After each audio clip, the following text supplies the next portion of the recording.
पीले दांत वाली बहू। रंजना कभी ब्रश नहीं करती थी। उसे कितनी बार उसके माँ बाप ने डांटा, लेकिन उसका कोई असर उस पर होता ही नहीं था, जिस कारण से उसके दांत पीले पीले हो जाते हैं। शादी के बाद। अरे बहू, वैसे तो तुझ में कोई कमी नहीं है, पर तेरे दांत इतने पीले कैसे हैं बेटा? कैसे मतलब? कोई सर्जरी थोड़ी ना कराइए। वो तो क्या नाम, मैं ब्रश नहीं करती थी तो पीले हो गए। अब क्या करूं? आप कहे तो लाल करवा लूं या फिर काले? यार ये क्या है, क्यों माँ से लड़ रही हो? लड़ रही हूँ? अरे मैं लड़ रही हूँ या ये बोल रही है कि दांत पीले हैं, पीले। अरे तपस्या थोड़ी ना की है इन्हें पीले करने के लिए। बकायदा ब्रश नहीं किया है 20 साल तक, तब जाकर। छी, कैसी बात कर रही हो? ये उस वक्त तो पीले नहीं थे जब हम लोग तुम्हें देखने आए थे। अरे तब साफ करवा लिया होगा डेंटिस्ट के पास जाकर। अब देखो कैसे पीले पीले लग रहे हैं। रंजना सास की तरफ गुस्से से देखती है। फिर शुरू हो गई पीले पीले पीले। अरे पीले तो तब भी थे जब मेरे हाथ का रसगुल्ला उड़ा उड़ा कर खा रही थी और बोल रही थी, लड़की नहीं गुणों का खजाना दे रहे भाई साहब आप। खैर, अब वो लोग करते भी तो क्या करते, पीले दांत वाली बहू पल्ले पड़ी थी तो झेलना तो था ही। एक दिन कीर्तन में रंजना गाना गा रही थी।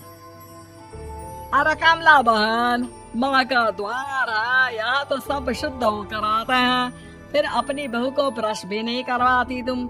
दूर से पीले पीले दांत भक्ति में बाधा उत्पन्न कर रहा है। अरे कोई 2 साल के बच्चे थोड़ी ना लेकर आई हूँ मैं बहू बनाकर। अच्छी खासी लड़की है, अरे कैसे करवाऊं ब्रश? ये तो उसे खुद करना चाहिए ना। अब माँ बाप तो इसके जैसे तैसे निपटा दिए, ये नहीं सोचा कि सास कैसे संभालेगी। सास बहू को लेकर घर आ जाती है, लेकिन सोच लेती है कि अब इसे लेकर कहीं नहीं जाएगी। अगले रोज बहू कहती है, अरे क्या हो गया, मंदिर नहीं जाना क्या? कीर्तन का वक्त हो रहा है। मेरी मधुर वाणी से कान्हा जी जागते हैं और सोते हैं। आप तो जानती है ना उनकी भक्ति में कितना मन लगता है मेरा।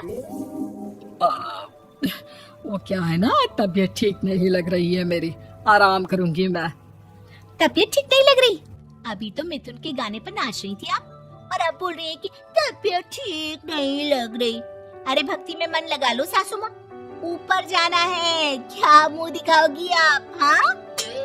सास को बहू की बात पर गुस्सा आ जाता है। मैं क्या मुंह दिखाऊंगी, इसकी चिंता तो ना कर, समझी?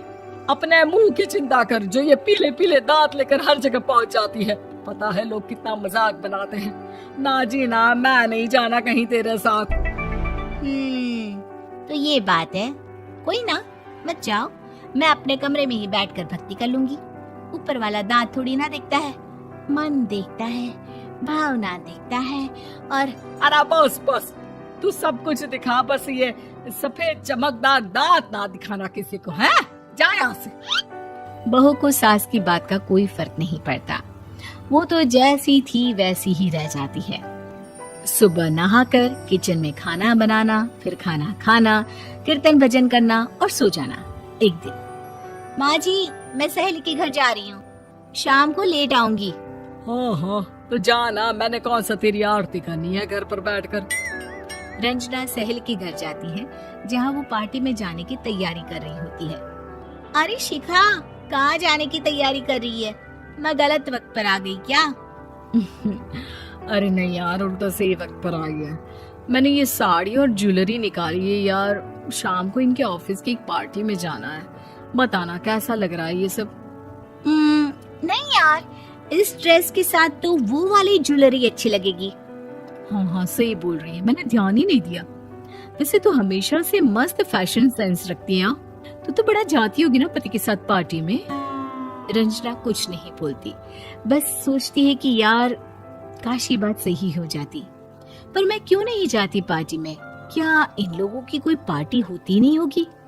रंजना घर आती है और रात में पति से सवाल करती है, एक बात बताइए, आप मुझे किसी पार्टी में क्यों नहीं ले जाते? क्या आपकी यहाँ ऑफिस में पार्टी नहीं होती? पति बेचारा क्या कहता कि दांत पीले हैं तुम्हारे इसलिए। अरे कोई पार्टी होती नहीं हम लोगों के ऑफिस में, तो कहाँ से लेकर जाऊं? और मार्केट, मॉल, कहीं वीकेंड घूमना, कहीं तो। अरे यार सारे हफ्ते में एक छुट्टी मिलती है, तो सोचता हूँ कि आराम ही कर लूं। क्यों? रंजना मन मार के रह जाती है।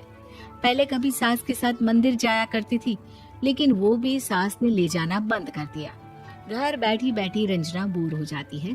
तभी उसे आइडिया आता है और वो मायके जाने का सोचती है।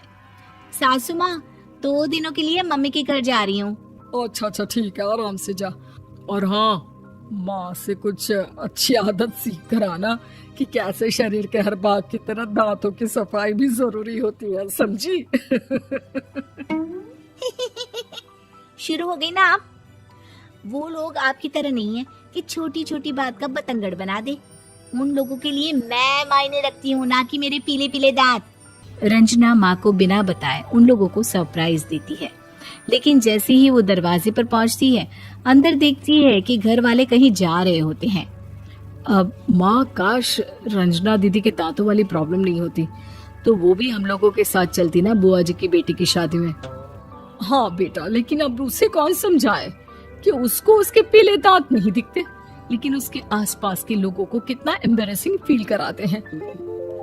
मुझे तो कितनी बार उसके स्कूल की टीचर ने शिकायत की कि उसके साथ कोई लड़की बैठना भी नहीं चाहती, और ना ही कॉलेज में कोई उससे बात करना चाहता था। लेकिन पता नहीं क्यों उसे ये बात समझ में ही नहीं आती। कोई कमी नहीं है उस लड़की में, बस यही कि दांत पीले हैं। वो तो भला हो जीजा जी और उनकी माँ का, जो दीदी को जैसी है वैसे ही रखा हुआ है। रंजना को अपने घर वालों की बात सुनकर बहुत दुख होता है। वो सोचती है कि वो क्या करे, लेकिन फिर वो सीधा डेंटिस्ट के पास जाती है, अपने दांत चमकाती है और कसम खाती है कि वो रोज ब्रश करेगी। अरे क्या हो गया?